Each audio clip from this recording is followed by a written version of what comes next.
Asante sana Geita, asante sana Geita. Geita peoples. Yeah, nikiangalia mamia kwa maelfu haya ya watu wa Geita hapa mbele, naona Watanzania, wazee, vijana, kina mama, kina baba, wakiwa kwenye muonekano tofauti tofauti kama raia, tofauti na mikutano ya CCM. Hapo ungeona kijani kijani kijani kijani kijani kijani kijani kijani kijani kijani kidogo kijani na kuendelea, ndugu zangu. Kwa hiyo hapa tuko na mkutano wa wananchi na si vinginevyo, ndugu zangu. Geita peoples, na mimi nianze kwa kutoa pole kwa mauaji ya Oktoba 29 Mbeya, Uyole, Tunduma ambako Chande hakukutaja, wamekufa watu kwa mamia na mamia, wengi sana. Wao wanapenda kupooza hata ile tume walioiunda ya kujilinda, wakaita tume ya kushughulikia vurugu. Zile hazikuwa vurugu, yale yalikuwa ni mauaji ya raia kutoka kwenye risasi za askari polisi na si vinginevyo. Watanzania wa maeneo mbalimbali ikiwemo Geita waliuawa kwa kudai uchaguzi huru, waliuawa kwa kudai haki ya wao kuchagua viongozi wanaowataka ili wawaongoze, ili wawe na audacity, wawe na uhalali wa kuwatuma, nenda bungeni kaseme hiki na hiki, kwa sababu kiongozi anayechaguliwa na watu anawajibika kwa watu. Hawa viongozi wa sasa hivi hawawajibiki kwa watu, kwa sababu wanajua wakirudi watakuja tena na bunduki na watajitangaza. Oktoba 29 hakukuwa na uchaguzi. Mbeya shughuli ilisha saa 4 kasoro asubuhi. Wananchi waliokataa mfumo wa uchaguzi walinyanyuka by saa 4 asubuhi. Kila mtu kwenye vituo alikuwa ametawanyika, wakiwemo askari polisi. Polisi kule Mbeya, polisi Masela, walivaa madera ya kina mama ili kuepuka hasira ya umma. Walivaa madera ili kuepuka hasira ya umma. Watu wameuawa kwa kudai demokrasia. Wapo waliouawa wakiwa majumbani tu, ukiacha waliouawa wakidai demokrasia hapa na pale, lakini wapo watu ambao wameuawa wakiwa majumbani kwao, wanaangalia tamthilia kwenye TV, wanasubiri wali uive, mama anapika, familia ile, wanaingia askari, wanaua Watanzania. Utafikiri sijui wametumwa na wana hasira zipi. Kuna time mimi najiuliza, kwa mfano wale polisi walioniteka Mbeya, polisi alinipiga mimi mpaka leo mguuni kuna makovu. Hawa ni polisi. Asa jamaa anakupiga mpaka unajiuliza, huyu mdwanzi ananipiga ananijua au ana hasira, nimemuudhi nini? Yaani hasira, kwa sababu kumpiga mtu vile mpaka uwe na hasira. Sasa unajiuliza hawa polisi wanatoa wapi hasira ya kumpiga jongwe kama walivyompiga mpaka leo ameniachia makovu na shindwa hata kuvaa pensi ninapotaka kuvaa pensi. Peoples, ndio maana tunasema hivi, hili la mauaji ya Oktoba 29, Oktoba 30, hatukubali, halitaisha mpaka liishe. Haliishi mpaka Oktoba 29, haliishi mpaka mwanawake wanajaribu kuzikavakava. Wamemjaribu Chande kachemsha, mzee Chande amechemsha. Sasa hivi wamekuja na kitu kama mnakisikia, wanasema never again. Sijui never again, never again. Sasa sisi tunaambia hivi, before never again we need to know what happened. Kabla ya never again tunataka kujua what happened.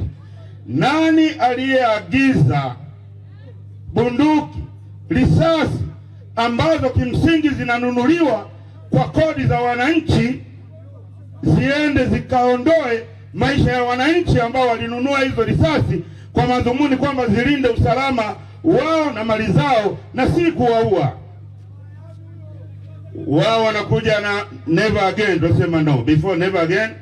Tunataka kujua what happened, nani alimwagiza nani, chain of command. Tunasikia kuna mtu huko alipiga simu akasema kwa mapolisi kwamba jamani, tumezidiwa nguvu, pelekeni moto. Ndio mkatupelekea moto kwa kiasi ile. Sasa hili swala haliwezi kuisha kwa porojo za mzee Chande na wenzake kwenye tume ile ya magumashi iliyoundwa na Samia. Haliwezi kuisha. Tume nzima imejaa watu ambao walikuwa watumishi wa serikali, tume ya Machawa. Na ukiangalia ile tume, wengi wao walistahili kuwa gerezani somewhere kwa makosa walioyafanya wakiwa kwenye utumishi, na sio kuwapa jukumu zito kama hilo la kusimamia tume. Na kwa nini uwape tume watu ambao hawaaminiki? Chande hakuna mtu anamwamini, hayaaminiki, haheshimiki, havumiliki, nini na kila kitu negative ni Chande na wenzake. Kwa nini usimpe tume jukumu zito kama hilo mzee Warioba ambaye ana CV yake kwa wananchi inajulikana? Alikwenda kwa wananchi akakusanya mawazo, akaleta rasimu ya katiba, wananchi wote wakaikubali, kasoro CCM wachache ambao waliona kwamba ile katiba ingewanyima fursa ya kuendelea kuidhulumu hii nchi. Sasa tatizo la nchi hii sio individuals, sio mtu tena. Tatizo la nchi hii ni CCM. Kwa hiyo tunatakiwa kuungana kuondoa mfumo wa CCM kwenye utawala. Tuungane, wafanyakazi, wakulima, wafanyabiashara na kila mtu. Na katika hili, kama ambavyo nasema kila sehemu nakopita, katika hili tunataka sasa polisi, nyinyi hebu mjiongeze. Shtuka polisi Msela, kazi mnaoifanya inawafaidisha mabosi wenu, IGP, sijui kamishna wa nini, sijui zaidi RPC, ule WCD mwenyewe tu anakula cha mtoto. Kwa hiyo wale wanaowatuma kufanya hizi kazi, wao ndio wanafaidika. Wao ndio wengine mpaka mnasikia wamehamisha mpaka familia ziko South Africa, mke huko South Africa, watoto wako South Africa, wambaki hapa kununulia tu malaya majumba huko Masaki, sijui watu wapi, kwa kutumia hela za wananchi. Sasa nawaambia nyinyi polisi, shtuka. Wewe polisi Msela, wewe polisi binti mdada, sister du polisi, hebu shtuka. Unatesa na kuua Watanzania wenzako kwa maslahi gani? Mbona nyinyi bado mnaonekana choka mbaya? Mmechoka. Cheki ule Msela wangu pale, uniform mpya, kofia imepauka.